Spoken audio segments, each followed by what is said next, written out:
إن الحمد لله نحمده ونستعينه ونستغفره ونعوذ بالله من شرور أنفسنا وسيئات أعمالنا من يهده الله فلا مضل له ومن يضلل فلا هادي له وأشهد أن لا إله إلا الله وحده لا شريك له وأشهد أن محمدا عبده ورسوله اللهم صل وسلم وبارك على سيدنا محمد وعلى آله وصحبه ومن تبعه إلى يوم الدين أما بعد.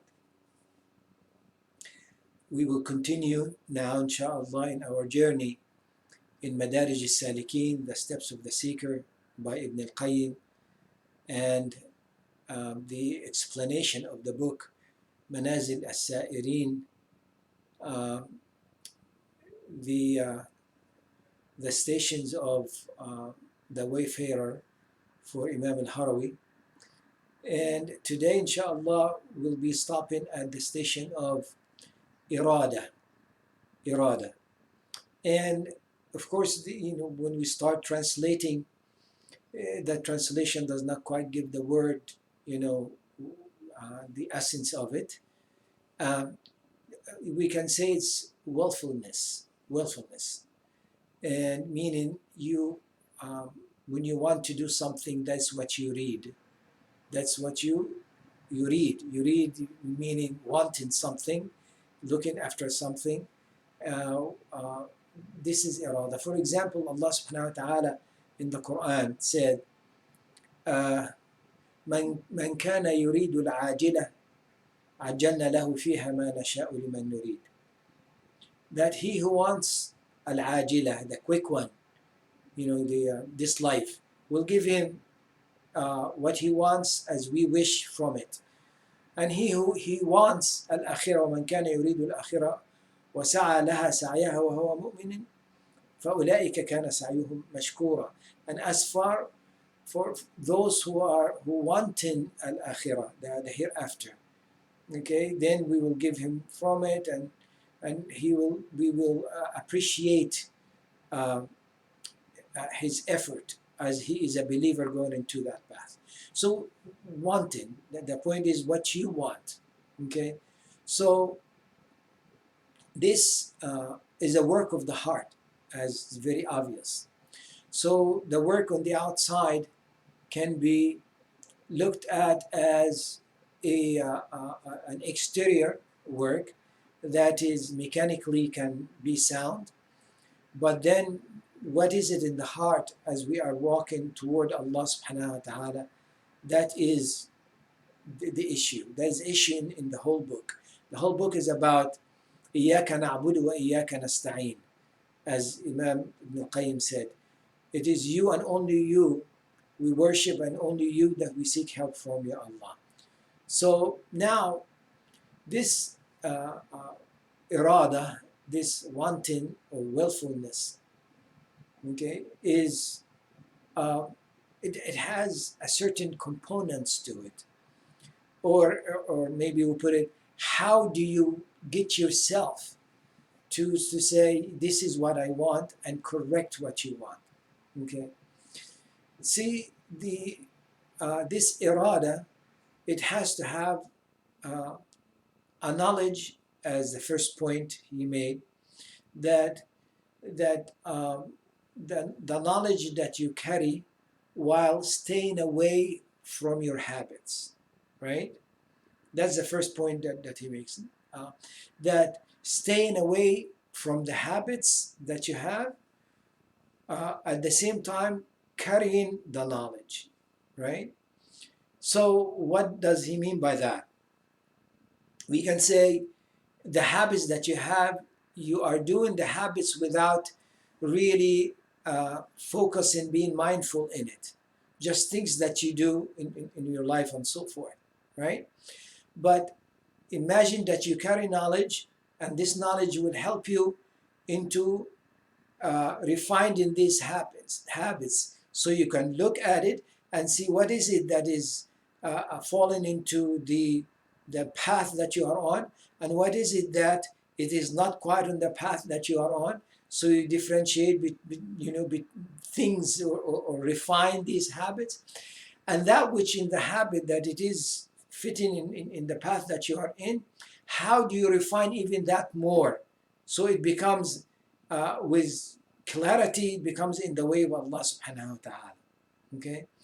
So this knowledge that we gain while we are refining our habits or looking at our habits and being mindful of it, this refinement could be from the outside and the inside, right? From the exterior and the interior, okay? Because you can have uh, the exterior looking good and you get it straight, but the interior is not quite clean, meaning the heart, okay? So the interior has to be worked on as well, okay? So now working on the exterior, that would help to work on the interior. You know, when Allah subhanahu wa ta'ala asked us, as we were making the other day, that example, that give us a specific way of doing specific issue, okay? We cannot neglect the mechanics of it. Like when you have a car, the gas has to be put in the tank, the oil be put in the engine. Now, trying uh, to manipulate this differently, you're not an expert in that. You need to just work with the manual as the one who created the car, telling you this is the way it should be maintained. That is the exterior. Okay, now that exterior, that when you maintain it like that, when you follow the instructions, the interior, meaning how it is running, okay, it does its job. It will take you to where you're going and so forth, okay? So you cannot neglect the exterior. And you cannot say, I'm just going to work with the interior alone. No, okay? And you work with the interior alone and you say, I'm not going to, never mind about the exterior. You cannot leave one or the other, okay? You have to be working with both. Okay. In other words, you cannot just get the car shiny and fill up gas and change the oil and just drive and not going anywhere at all. Where are you going? I'm just driving. Okay. So getting rid of the habits.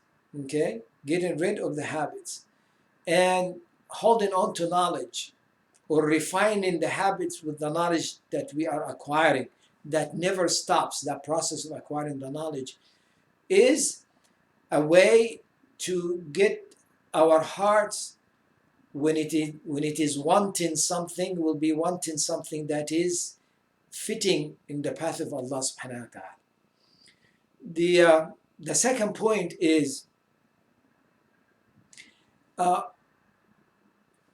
being clear on the goal, where you're going, and sincere in it.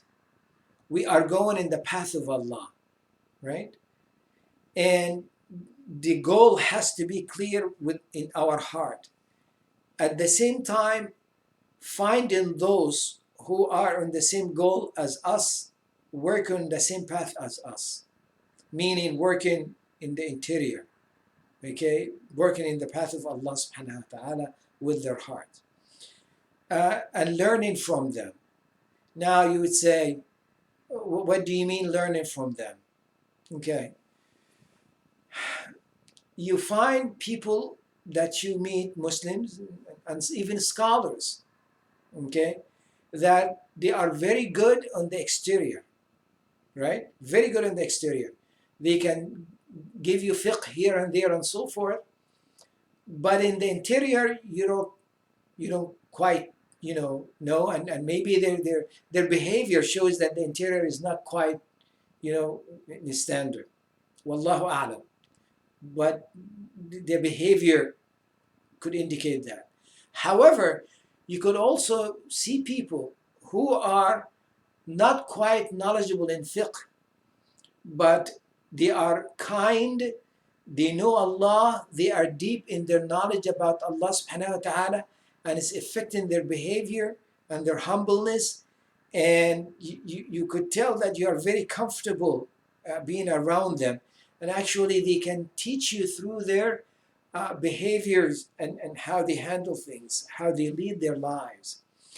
That is the point that he was making, that you find those with the knowledge, okay, and yes, acquire the knowledge by observing and by learning, by being corrected even, okay, and focusing on the goal, where you're going, and the path, and the end of that path, where is it, and should not be away from our focus. Now, you'll find that some of those, that you interact with can take you away and get you busy, or some places even, and this is actually his third point, some places that you are familiar with, you want to be in, and so forth, and taking you away from that focus. So in our lives, not everyone that we know can help us to be on this path. In our lives, not every place that we go to can help us to stay on that path, right? So his third point is that you need to adjust your time and your connection with people and places, right? Does that mean seclusion? Not necessarily. But seclusion is a part of it. Meaning, after all, our prayer is, the salah is kind of a seclusion, right? What is salah? Salah is completely cutting yourself off, right? Cutting yourself, the time of prayer comes, you cut yourself off from everyone, you cut yourself off from every place, meaning you're not occupied with anything, and you're focused only on standing in front of Allah subhanahu wa ta'ala.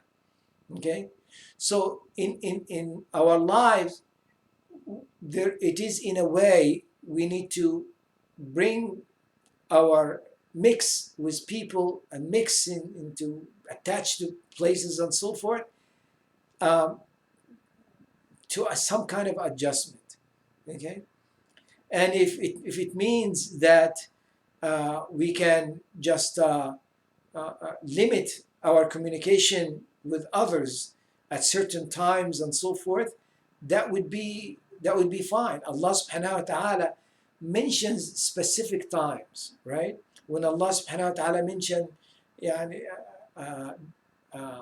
in بالعشي والإبكار, for example, meaning the Isha time and the early time, okay? That is the time of sunset, okay? And the time of sunrise, okay? Which is right before sunset and is right before sunrise. It's a time that Allah subhanahu wa ta'ala prefer over times.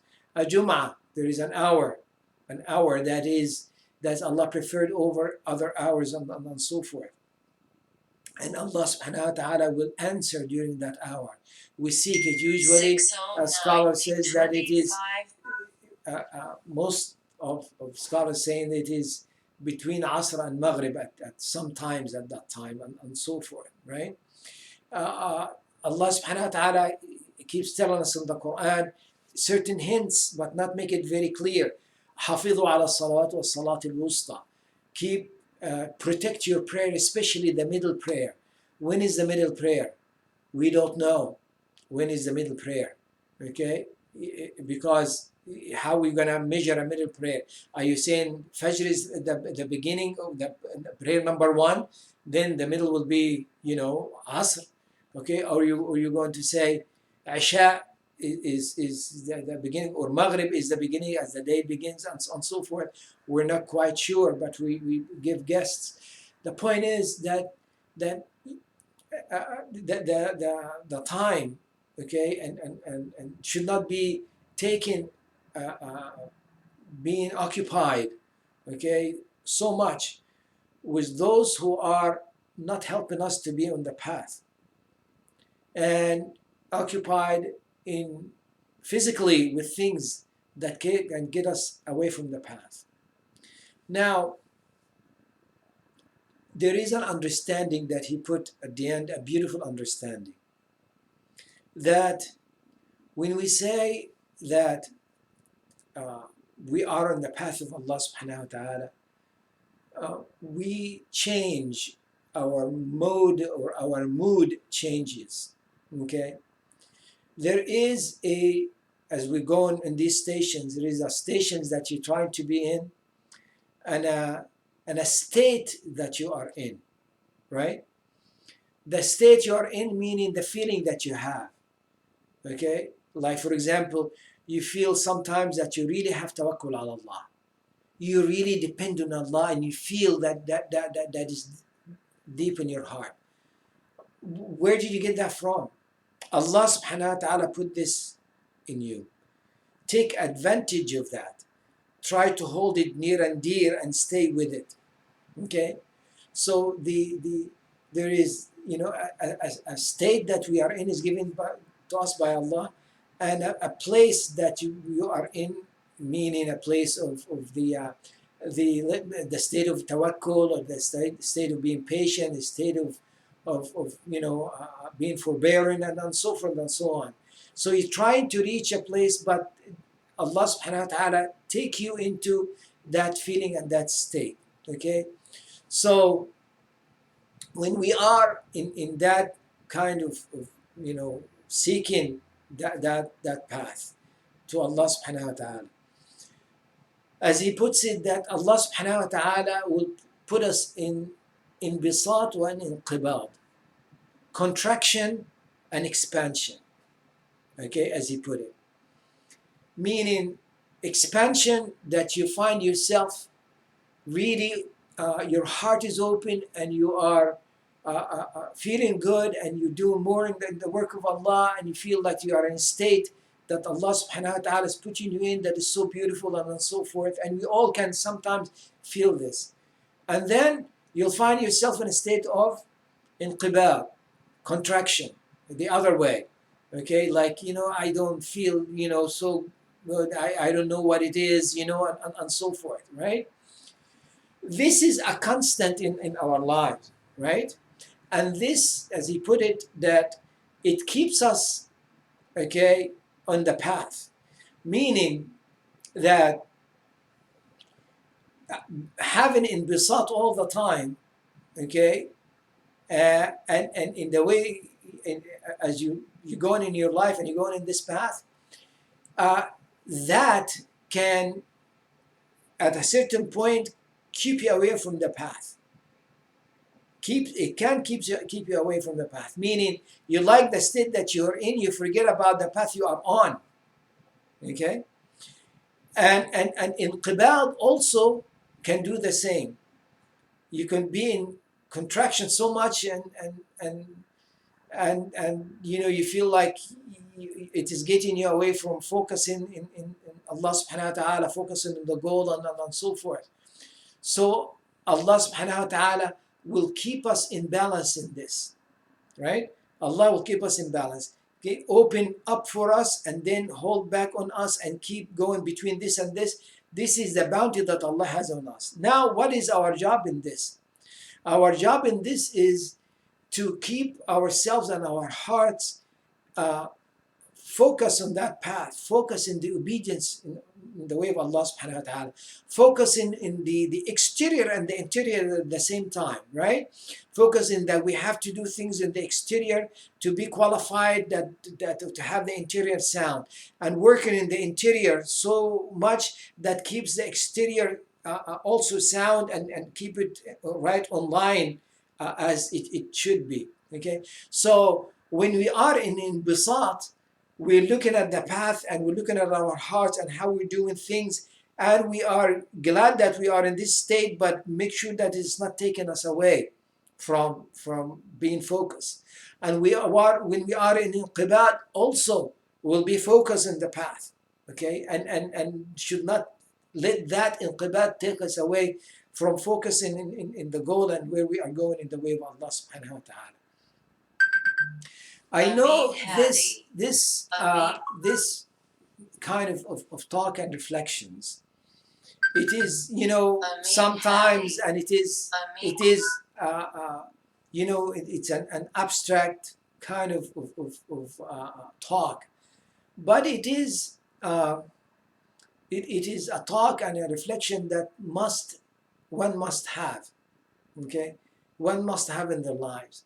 Because Allah subhanahu wa ta'ala created us in a way that a being that we are busy with the exterior, but also we are busy in the interior, okay? The problem that we have, major problem we have today is we cannot focus in the interior unless, not unless, at all, okay? Example, especially these days, in the, the days of uh, the virus and we all at home, most of us, and so forth, and being alone, and or not having much to do and so forth, we find ourselves busy, but with things that cannot help us to concentrate, right? We're running away, especially our youth, running away from concentration from within, right? By having a screen with them, by having something constantly busy with something they are listening to or something they are looking at, okay? When you cut off the screen, when you cut off what is coming in through your ears, because you cannot really shut your ear, it is always open, then what do? You have to think. That's all you could do. You could sit and think. And when you have to think and ponder, sometimes people cannot stand that. Okay? They are too scared to focus without any, distractions from the outside. Okay? But remember, Rasulullah sallallahu alaihi wasallam said that when the ayat came, okay, إن في خلق السماوات والأرض واختلاف الليل والنهار, indeed in the creation of the heavens and the earth, and the difference between the days and nights, لآيات لأولي الألباب, ayat, miracles for those who have core, lub, you could say a mind, but a mind, the word lub meaning a core of something. It's lub, right? Like when you have a seed and you open the seed, you see something inside the seed, that is lub inside there, right? So Rasulullah sallallahu alaihi wasallam saying, after he got this ayah, that ayat was revealed upon him, woe to those who listen to this ayat or hear this ayat and do not quite reflect on it. It all has to do with reflection, okay? And those who are reflecting on the day and the night and the and the skies and the earth and the creation and so forth. Okay, الذين يذكرون الله, they are remembering Allah.